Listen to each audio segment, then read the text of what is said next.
अभ्यास का थोड़ा सा और कुछ कुछ चीज़ें और टच करते हैं, तो मेजरली वही वाली चीज़ें थोड़ा सा साइलेंस का इनर वॉइस का करेंगे। उसके पहले जैसे कुछ लोग नए भी हैं तो नए लोगों के लिए हल्का सा एक बार रिकैप कर देते हैं उसका। जैसे बाबा कहते हैं कि 1 सेकंड में जीवन मुक्ति। बाबा कहते हैं तुम दूसरों को भी बोलो, यानी कि यहाँ पर क्या मिलता है, सेकंड में जीवन मुक्ति मिलता है, लेकिन पहले हमें खुद अनुभव करना है ना। अगर हमको मिला होगा सेकंड में जीवन मुक्ति तो भी तुम दूसरों को बोल पाएंगे कि यहाँ पर सेकंड में जीवन मुक्ति मिलती है, तो आपको मिली सेकंड में जीवन मुक्ति पक्का। जीवन मुक्ति क्या होता है, अनुभव है कि 1 सेकंड में जीवन मुक्ति है ना। हाँ, जीवन से हाँ, तो जीवन से मुक्ति मतलब नीचे कैसी भी सिचुएशन हो हमारी स्थिति उस पर बिल्कुल फर्क ना पड़े, वो हो गया जीवन में रहते हुए पूरा का पूरा हो है ना। उसमें दो चीज़ें होती हैं, एक तो ये कि हम पुरुषार्थ करें करें करें करें, जब हम संपूर्ण बन जाएंगे तो हम जीवन मुक्त हो जाएंगे। कई बार आप ये समझते हैं कि जीवन मुक्त सतयुग में ही होंगे, है ना। कई बार ऐसा ही समझते हैं कि जीवन मुक्त कहाँ पे होंगे, सतयुग में होंगे। हाँ लेकिन बाबा कहते हैं सेकंड में जीवन मुक्ति है, तो सतयुग में तो नेचुरल है, लेकिन यहाँ पर हमें क्या अनुभव करना है कि 1 सेकंड में जीवन मुक्ति मतलब सारे झमेलों से मुक्त। तो उसका जो हमने देखा था, जैसे साक्षी निष्ठा का जितना अभ्यास करते हैं तो वो स्थिति नेचुरल हो जाती है। थोड़ा सा उसको रिकैप करेंगे।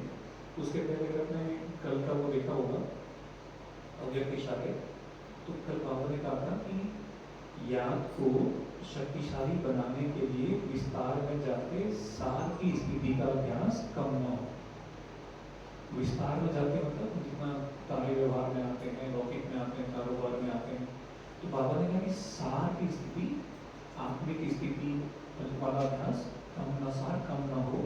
और सबसे इम्पोर्टेंट चीज बाबा ने बोली कि खाओ पियो सेवा करो लेकिन न्यारेपन को नहीं भूलो, है ना। सब कुछ करो लेकिन कैसे, न्यारा रह करके। हाँ, और उसके पहले 2 दिन पहले बाबा ने बोला था स्लोगन में कि कर्म करते कर्म के अच्छे व बुरे प्रभाव में न आना ही कर्माधीन बनना है। देखो कर्माधीन बनने की बाबा ने बहुत सही से बता दी है ना। क्या है, कर्म करते कर्म के अच्छे व बुरे प्रभाव में न आना है। हम गलती क्या करते हैं, पहले तो हम कई बार बुरे प्रभाव में आ जाते हैं, किसी ने हमें कुछ बोल दिया, कुछ हमारे हिसाब से चीज़ें नहीं हुई, है ना। कहीं में टाइम पर पहुंचना है, हम लेट हो गए, तो बुरे प्रभाव का हमको दिख जाता है कि हम बुरे प्रभाव में आ रहे हैं। लेकिन कई बार हम अच्छे प्रभाव का हमको पता नहीं चलता। सेवा बहुत अच्छी हुई, बहुत खुशी आ रही है अंदर से, है ना। हम सोचते हैं अच्छा बहुत अच्छा हो गया, प्रभाव में आ रही है, लेकिन क्या वो न्यारी अवस्था है ना। सेवा करते हुए भी अगर हम बहुत ज़्यादा कभी कभी खुशी में आ जाते हैं, और योग भी लगता है उसके बाद, खुशी वाला तो योग होता है, बहुत खुशी होती है अंदर से, लेकिन वो एक एकाग्रता वाला योग नहीं रहता है। क्यों, क्योंकि उसमें भी कहीं ना कहीं न्याय नहीं रहता है। कई बार हाँ, कई बार घर में बहुत खुशी की बात हो जाती है ना, तो वहाँ पर भी क्या होता है, फिर पूरे लिप्त हो जाते हैं। और उसका वो क्या होता है, उसमें कहीं ना कहीं फिर उसमें खुशी का कुछ गलत नहीं है, क्योंकि बाबा का भी यही रहता है कि पहले हम नॉर्मल दुख की दुनिया से पहले खुशी पे आओगे ना। दादी भी कह रही थी कुछ भी जाए खुशी ना जाए, लेकिन फिर अगला क्या है, खुशी से फिर वो एक शक्ति वाली स्टेज जो है ना, साइलेंस वाली स्टेज, शक्ति वाली स्टेज। तो हम अगर खुशी में ही फंस जाएंगे तो वो शांति और शक्ति वाली स्टेज तक नहीं पहुंच पाएंगे। इसलिए कल बाबा ने याद था परसों 29 तारीख को कि कर्म करते हुए कर्म के अच्छे प्रभाव से भी मुक्त रहेंगे। हाँ हाँ, वो आत्मनिर्भर वाला बनाया था, आत्मनिर्भर पुरुष बनाया था। फिर इसको हाँ, तो थोड़ा सा रिकैप करते हैं इसमें। तो जैसे बाबा ने एक और बात बोली थी नए लोगों के लिए, कि बाबा ने बोला था कि जो ज्ञान की पॉइंट है ना, आप उसके सिर्फ धारण कर रहे हो या शक्ति रूप में धारण कर रहे हो। एक तो समझ भी आना, ड्रामा हमने समझ लिया कि ड्रामा है, बाबा बोला ड्रामा है, तो ड्रामा है, ये उनका पार्ट है, हम बोलते नहीं उनका पार्ट है, ऐसे ही है, ऐसे ही हमारा पार्ट है, ऐसा। लेकिन फिर बाबा कहते हैं कि आपने उसको शक्ति रूप में धारण किया है। शक्ति रूप में धारण करना मतलब जब हम ड्रामा बोलें तो क्या हो, संकल्प सारे रुक जाएगा, पूरे के पूरे हम ड्रामा से न्यारे गए, ड्रामा का हमको प्रभाव ही ना पड़े। कितनी भी खराब से खराब सीन हो, हम पर ड्रामा का बिल्कुल प्रभाव ना पड़े। मतलब जैसे हम एक पिक्चर देख रहे हैं, ड्रामा देख रहे हैं, थिएटर में देख रहे हैं, हॉल में देख रहे हैं, वहाँ पर कोई बुरी से बुरी सीन भी है, बहुत सारे लोग मर गए या किसी को कुछ बोल दिया, कोई बहुत नेगेटिव उसमें है, तो वहाँ पर हम पर फर्क नहीं पड़ता, कुछ पर फर्क पड़ जाता है, कुछ वहाँ भी लिप्त हो जाते हैं, उससे भी लिप्त हो जाते हैं कई बार है। कई बार माताएं देखने में आता है कि जो टीवी सीरियल है उसको देखते देखते रोने लग जाती है, भौतिक में कई बार ऐसा होता है। तो क्या हो रहा है, हम अभी उसी ड्रामा में लिप्त हो जा रहे हैं। तो पहले तो हमको उस ड्रामा में लिप्त नहीं होना है, फिर हमको इस वाले ड्रामा में लिप्त नहीं होना है। उसके लिए वो भी पापा कहते हैं वो शक्ति आपका रूप बन जाएगा। अगर आपने ड्रामा की पॉइंट को इतने स्ट्रॉन्गली मनन चिंतन करके धारण किया है कि आपको वो जीवन मुक्ति की तरफ ले जा रहा है, कि आपको उसने पूरा का पूरा न्यारा बना दिया ड्रामा के पॉइंट में। कोई आपसे कुछ भी कहे, आपके मन से बस उस पर दुआएं नहीं कर रही, क्योंकि उसकी बातों का आपका फर्क ही नहीं पड़ता, आपके वो ड्रामा में पार्ट था, है ना। तो वो बाबा कहते हैं वो शक्ति की स्थिति है, तो वो हमको चेक करना है कि तुम्हारी कहाँ तक पहुँची है। उसके लिए फिर हमने देखा था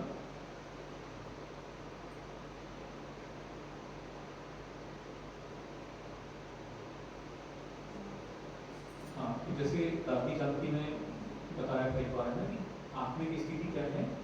आत्मिक स्थिति बिल्कुल झमेला मुक्त स्थिति है। झमेला मुक्त मतलब फिर से वो जो साक्षी स्थिति है या ड्रामा की पॉइंट है, ये सब मिले जुले नजर आएंगे आपको। शुरू में सब कुछ अलग लगता है कि आत्मिक स्थिति मतलब मैं आत्मा हूँ, वो आत्मा है ना। और साक्षी रिश्ता कैसा लगता है हमको कि अच्छा हमको तो साक्षी रहना है कहीं से, वो अपना काम कर रहे हैं, हमको या तो इन्वॉल्व होना है, हमको साक्षी रहना है। साक्षी को वैसा सोचते थे, है ना। और तीसरा क्या था, आत्मिक स्थिति हो गया, साक्षी हो गया, ड्रामा हो गया। ड्रामा में कब यूज करते थे, कुछ नेगेटिव चीज हो गई तो बोलते थे चलो ड्रामा में ऐसी था। तो तीनों को हमने अलग अलग मान चल रहा है, अलग अलग यूज करते थे तीनों। लेकिन जब तीनों की गहराई में जाते हैं, साक्षी की गहराई में जाओ, चाहे ड्रामा की गहराई में जाओ, चाहे आत्मिक स्थिति की गहराई में जाओ, आपको समझ में आएगा तीनों एक ही है। जब हम पूरा का पूरा हटारे होते हैं किसी चीज से, तो हम वो आत्मिक स्थिति में पहुंच गए, जिसको दादी ने कहा कि आत्मिक स्थिति क्या है, झमेला मुक्त स्थिति है। मम्मा की भी बीच में बोली आई थी कि हमारा योग कैसा वाला है, हमारा योग डिटैचमेंट वाला योग है। तो योग हम डायरेक्टली नहीं करते, जैसे भक्ति में क्या करते हैं, मम्मा से सीधे याद करते हैं। या आदमी अपने इमोशन को जीरो कर सकता है, इमोशंस को जीरो कर सकता है, जीरो स्टेट ला सकता है। ये मतलब अगर आपसे वो फैक्ट छुपा हुआ है कि हम सोल कॉन्शियस हो, टोटली सोल कॉन्शियस, मतलब बिल्कुल बॉडी लेस हो, तो ये सिंपल है। लेकिन चूंकि बॉडी में सोल की बॉडी के थ्रू काम कर रही है ना, तो इमोशन जीरो नहीं कोई किसी चीज़ को। हाँ, देखिए इमोशन जैसे हम कोई चीज़ देखते हैं, स्मेल करते हैं, आंखों से देखते हैं, तो उसको इग्नोर तो नहीं कर सकते ना, तो वो कहीं कहीं इम्पैक्ट डालेगी हमारे मन में डालेगी। वो मन क्या है, इमोशंस है, जो रो रहा है तो उसका रोना देखेंगे। एक्चुअल में अगर देखें ना तो कई बार तो अब यहाँ पे वो जो साक्षी स्टेज पे बात आती है ना, उसको उस स्टेज पे पहुँचना, ये थोड़ा सा मतलब कहीं कहीं डिफिकल्ट स्टेज आती है, वो प्रैक्टिकली पॉसिबल नहीं लगता। मतलब मैं प्रैक्टिकली बता रहा हूँ, हाँ ये नेचुरल है। देखिए इसमें दो तीन चीज़ें हैं। पहली चीज़ तो इसमें ये है कि जब हम शरीर छोड़ते हैं ना, तो शरीर छोड़ने के बाद क्या होता है, जब शरीर छोड़ने के बाद हम आत्मिक स्थिति में आ जाते हैं। अगर मेरी देह छूट गई तो मैं आत्मिक स्थिति में आ गया, आया नहीं आया।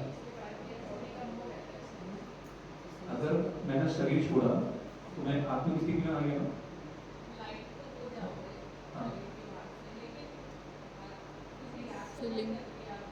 बेभान रहेगा, शरीर छोड़ने के बाद भी बेभान रहेगा, इतने कहते रहेगा। हाँ एग्जैक्टली, बेभान। हाँ देखिए बेभान क्या होता है ना, बेभान ये होता है कि मानो मेरी बेटी है, तो बेभान ये है ना जो मेरी बेटी है, ये तो पक्का बेभान है ना। अब मैंने शरीर छोड़ा और शरीर छोड़ने के बाद शरीर रह गया नीचे, अब मैं ऊपर से देख रहा हूँ कि मेरी बेटी रो रही है, मेरी बेटी परेशान है, तो मेरा बेभान साथ साथ चल रहा है।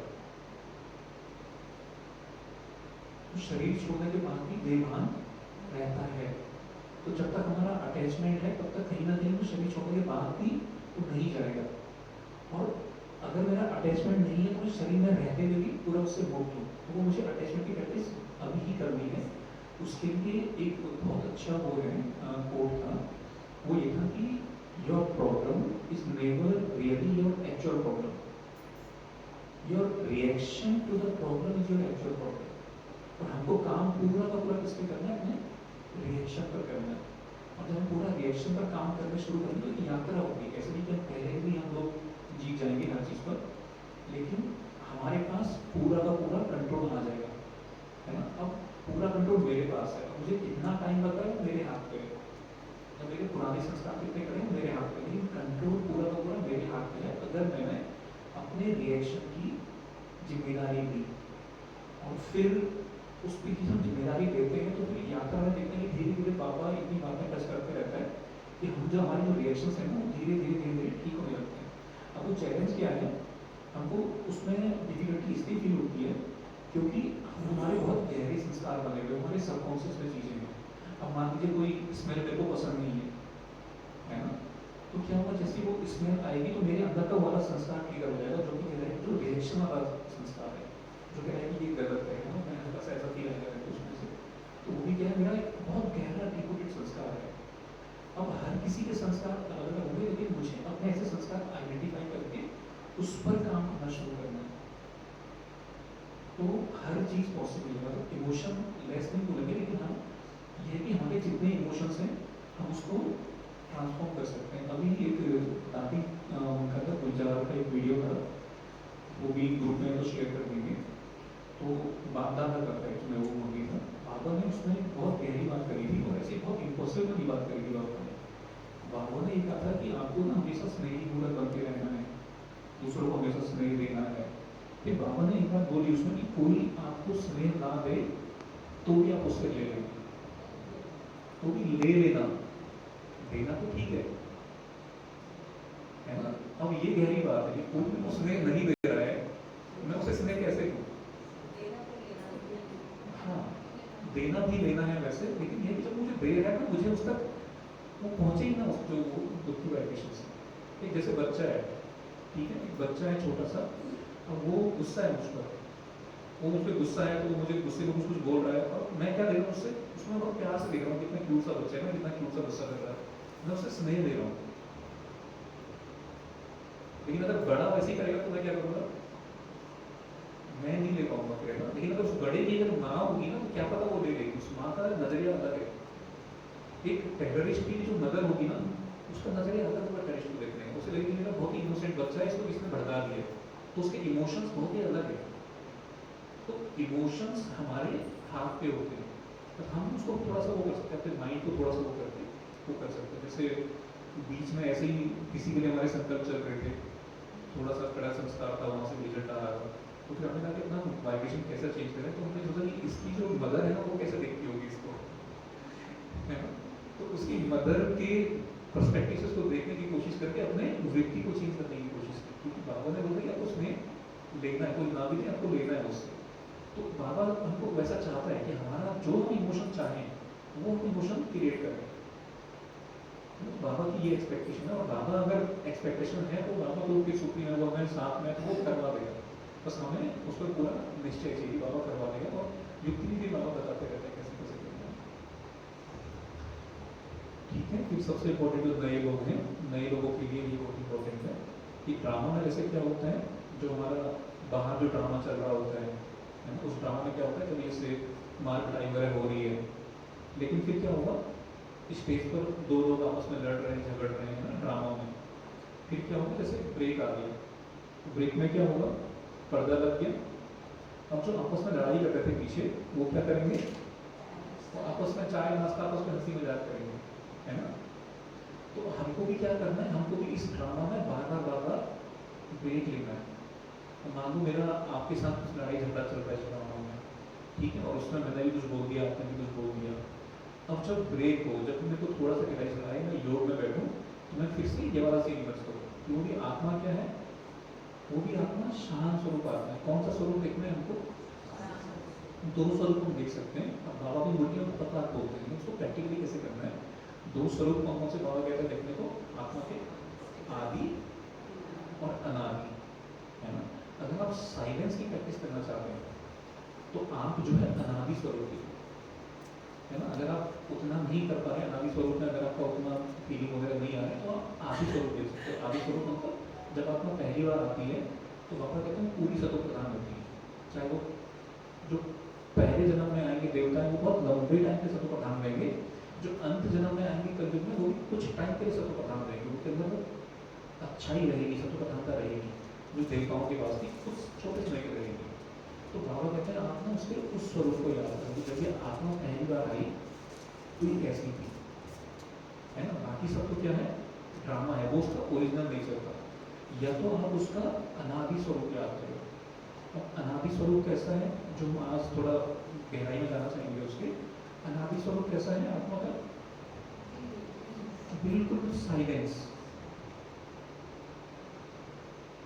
है ना। साइलेंस और सात्व, प्रेम स्वरूप, शांत स्वरूप, आनंद स्वरूप, ज्ञान स्वरूप, है ना, शक्ति स्वरूप और तो ये सारी की सारी आत्माएं ऐसी हैं, है ना। हम भी अंदर से ऐसे ही हैं और जो दूसरी आत्मा है वो भी अंदर से वैसे ही हैं। फिर क्या होता है, इस दुनिया में आते हैं अपने को वो पार्ट में भूल जाते हैं। तो दो चीज़ें हम सोच सकते हैं कि पार्ट में चलते चलते उनके अंदर में पूरे संस्कार इस दुनिया में आपके ऐसे आ गए हैं, या फिर वो अपना अपना पार्ट एक्टिविटी करे, उसका पार्ट ही वैसा है ना। लेकिन आत्मा कैसी है अंदर से, साइलेंस और बहुत प्योर, बहुत साइलेंस आत्मा है, प्योर आत्मा है, शांत स्वरूप आत्मा है, आनंद स्वरूप आत्मा है। उसको स्क्रिप्ट ही ऐसी होती है ना। अब ड्रामा में अगर हमको, जैसे मान लो कि अगर हमें ड्रामा में रामलीला में रावण की स्क्रिप्ट मिली तो हम भी रावण वाला ही पार्ट करेंगे, है ना। अंदर से कोई बहुत अच्छा हो सकता है, किसी को सुप्रथा वाली मिलेगी, हो सकता है घर में बहुत ही अच्छी हो, लेकिन सुप्रथा वाली मिलेगी वो कैसे करेगी, सुप्रथा वाली करेगी। अब ऐसे थोड़ा नहीं हम घर जा करके भी हम उसके बारे में नेगेटिव सोचते हैं, और कई लोगों का होता भी ऐसा है ना, जो नेगेटिव होते हैं ना तो हमें नेगेटिव चिंतन चलता रहता है, लेकिन कई बार वो वैसे होते नहीं हैं, वो अलग अलग करते हैं। हाँ, तो संस्कार भी नहीं सोचना है हमको, है ना। क्योंकि अगर हम सोचते हैं कि कड़े संस्कार हैं तो हमने कड़े संस्कारों पर पानी डाल दिया। तो हमने क्या सोचते हैं कि संस्कार कैसे हैं, आदि स्वरूप, अनादि स्वरूप, है ना, साइलेंस वाला। आज हम साइलेंस की